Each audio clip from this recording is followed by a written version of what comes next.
মানে ভোটাৰ্ছ বাঢ়ি আছে। তাৰপিছত লোকসভা নিৰ্বাচনৰ পিছত আগৰ যোগদান কাৰ্যসূচী আছিলে প্ৰায় 2000 মান।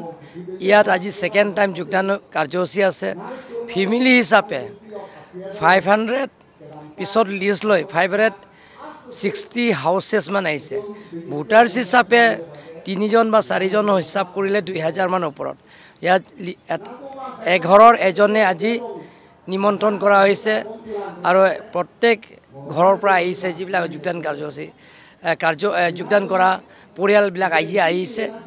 নৰেন্দ্ৰ মোদী ডাঙৰীয়া আৰু ডক্টৰ হিমন্ত বিশ্ব শৰ্মা ডাঙৰীয়া আৰু টিম কাৰ্বি আংলং ৰাইজে বিশ্বাস থকাৰ কাৰণে ইয়াত দিনে দিনে যোগদান কাৰ্যসূচীটো কৰিছে। যিমানখিনি কংগ্ৰেছ আৰু APSLC দলে অপপ্ৰচাৰ কৰে, তেওঁলোকৰ মনোসজাৰ কথা কয়, তেওঁলোকৰ খালি ৰাজনীতিক ষড়যন্ত্ৰৰ কাৰণে সেইবিলাকৰ প্ৰচাৰ কৰি আছে। কোনো তথ্য নাই, তথ্যবিহীন। গতিকে মানুহে গম পায় তেওঁলোকে যিটো প্ৰচাৰ কৰাটো। কাৰ্বি আংলঙতো আপোনালোকে দেখা পাইছে MP ইলেকশ্যনৰ পিছত কাৰ্বি আংলঙত এনেকা ৰাজহুৱা সভাত ক'ৰবাত দেখা পাইছে নেকি? 100 জন হোৱা সভাত গৌৰৱ গগৈ নিজে কাৰ্বি আংলং আহি এনেধৰণৰ পাব্লিক মিটিংটো কৰিব সাহস কৰা নাই, জাগাত পোৱা নাই, খালি আদৰণি কৰিছে আৰু কংগ্ৰেছৰ কাৰ্যালয় কৰিছে। গতিকে মানুহে গম পাইছে কংগ্ৰেছৰ শাসনৰ দিনত সকলো জাতি জনগোষ্ঠীৰ লগত সংঘাত, উগ্ৰপন্থীয় সকলৰ জন্ম হোৱা আটাইতকৈ অসমৰ ভিতৰত বা নৰ্থ ইষ্টৰ ভিতৰত জিলা হিচাপে আটাইতকৈ উগ্ৰপন্থী জন্ম হোৱা কংগ্ৰেছৰ দিনতে হৈছে। কিন্তু যিমানখিনি সমস্যা উগ্ৰপন্থীবিলাকৰ সমস্যাবিলাক সমাধান কৰাৰ স্বাৰ্থত আলাপ আলোচনাৰ মাজতে কেন্দ্ৰ চৰকাৰ আৰু ৰাজ্য চৰকাৰ ডক্টৰ হিমন্ত বিশ্ব শৰ্মা ডাঙৰীয়াৰ চেষ্টাৰ ফলত ইয়াত স্থায়ী শান্তি আনিছে। মেমৰেণ্ডাম অফ ছেটেলমেণ্ট কেন্দ্ৰ চৰকাৰ, ৰাজ্য চৰকাৰ আৰু 6টা সংগঠনৰ লগত স্বাক্ষৰ কৰাইছে। DNLA ডিমাচা উগ্ৰপন্থীসকলৰ লগত স্বাক্ষৰ কৰিছে শান্তি চুক্তি স্বাক্ষৰ কৰা হোৱাৰ লগে কাৰ্বি আংলং এতিয়া স্থায়ী শান্তি হৈছে। যেতিয়া স্থায়ী শান্তি হৈছে, পাৰ্লিমেণ্ট পিছ হোৱাৰ লগে লগে ডেভেলপমেণ্টৰ কামবিলাকতো সমান্তৰাল হিচাপে চলি আছে। আপোনালোকে আজি ৱেষ্ট কাৰ্বি আংলং মই মটৰচাইকেল জৰিয়তে আমি 1000 কিলোমিটাৰ পাৰ হৈ গ'ল এতিয়ালৈকে আহা।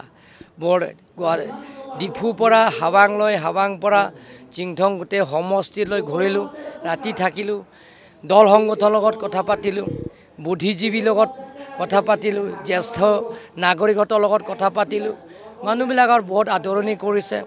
এতিয়া কাৰ্বি আংলঙৰ ডেভেলপমেণ্ট কামবিলাকৰ লাহে লাহে হৈ আছে। আমি আকৌ শচীন কনষ্টেঞ্চি গ'লোঁ, মেঘালয় বৰ্ডাৰলৈকে ৰূপাই, সেই তাতো অংশগ্ৰহণ কৰিছোঁ। তাতো হামৰেনত থাকিলোঁ, ৰাতি থাকি ৰাইজৰ লগত আমি ইণ্টাৰেকশ্যন কৰিছোঁ যে অডিটৰিয়াম হলতে যিমানখিনি দল সংগঠন, কংগ্ৰেছো আমি নিমন্ত্ৰণ কৰিছোঁ, APSLC দলৰ নিমন্ত্ৰণ কৰিছোঁ, ASC দলৰ নিমন্ত্ৰণ কৰিছোঁ। APSLC দলটো সুধিছে, কেইটামান কথা সুধিছে, ভাল পাইছোঁ, মই উত্তৰ দিলোঁ, তেওঁলোকে ভাল পাইছে যে নিবনুৱা সমস্যা সমাধান কৰা ৰাস্তাটো কি, সেই গোটেইখিনি তেওঁলোকৰ সুধিছে, সেইটো মই ৰিপ্লাইও দিলোঁ, তেওঁলোকৰ ভাল পাইছে। গতিকে আজি যোৱাকালি ডংকা থাকিলোঁ, আজি হামৰেন সমষ্টি যোগদান কাৰ্যসূচী আছে। প্ৰায় তাৰো বিথুং পৰা যোৱা নাই, আমাৰ খেৰণিৰ পৰা যোগদান আহিছে। তাৰপিছত আকৌ ৰংখাং সমষ্টিৰ পৰা যোগদান আহিছে। হামৰেন সমষ্টি টোটেল ভোটাৰ্ছ হিচাপে 1000 মান আজি যোগদান কৰাইছে। তাৰপিছত আজি আকৌ দৰামলা আহিলোঁ, দৰামলা কনষ্টিটুৱেঞ্চি আজি যোগদান কাৰ্যসূচী আছে। সমান্তৰাল হিচাপে জাগাত আমি গছ ৰোপণ কাৰ্যসূচী হৈছোঁ। গছ ৰোপণৰ আজি প্ৰায় 20,000 গছ ৰোপণৰ ইয়াত ফৰেষ্ট ডিপাৰ্টমেণ্টৰ ৰোৱা দায়িত্ব দিয়া হৈছে। আমি আৰম্ভ কৰিলোঁ আৰু জাগাত আমি যিমানখিনি স্কুল কাৰ্যালয়বিলাক, অফিচ কাৰ্যালয়বিলাক, ফৰেষ্টৰ মাটিবিলাক আমি গছ ৰোপণ কৰা হৈছে। তাৰ সমান্তৰাল হিচাপে যিবিলাকৰ আধালা স্থাপন আৰু উদ্বোধন কৰা হৈছে।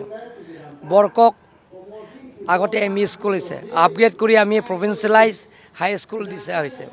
তাত আমি 1,80,00,000 আজি কামো টেণ্ডাৰো হৈ গ'ল কণ্ট্ৰেক্টৰৰ অৰ্ডাৰো দিয়া হৈছে আজিৰ পৰা কাম আৰম্ভ হ'ব 1,80,00,000 টকা তাৰপিছত বক্সঙত PSC সাব চেণ্টাৰৰ কাৰ্যালয় আজি আমি আধালা স্থাপন কৰিছোঁ তাৰপিছত এতিয়া যোগদান কাৰ্যসূচী হৈছে হ'ব আপুনি বিচৰা বাতৰি পাব কেৱল নিউজ 18 এপত নিউজ 18 এপ ডাউনলোড কৰিবলৈ স্ক্যান কৰক এই QR কোড গুগল প্লে ষ্টৰতো পাব এই নিউজ 18 এপ